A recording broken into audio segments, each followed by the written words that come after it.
রাজনৈতিক সংগঠন জাতীয়তাবাদী দল বিএনপি, জামায়াতে বাংলাদেশ, জামায়াতে ইসলামী সহ এনসিপির আমার ছাত্র ভাইয়েরা সকলের প্রতি আমাদের উদাত্ত আহ্বান, আমরা পরস্পর রাজনৈতিক প্রতিযোগিতা করব, ঠিক আছে, কিন্তু আমাদের রাজনৈতিক প্রতিযোগিতাটা যেন কোনোভাবেই পারস্পরিক হানাহানিতে পরিণত না হয়।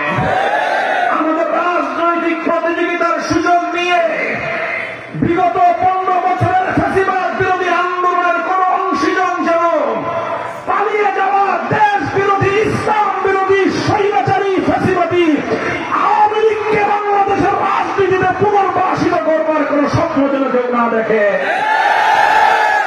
কোন সংগঠন, কোন দল, কোন পক্ষ যদি রাজনৈতিক বিরোধিতার সুযোগ দিয়ে ফ্যাসিবাদী অপশক্তিকে বাংলাদেশে পুনর্বাসন করবার চেষ্টা চালায়, গোটা জাতিকে নিয়ে আমরা তাদের বিরুদ্ধে ঐক্যবদ্ধ প্রতিরোধ গড়ে তুলব ইনশাআল্লাহ।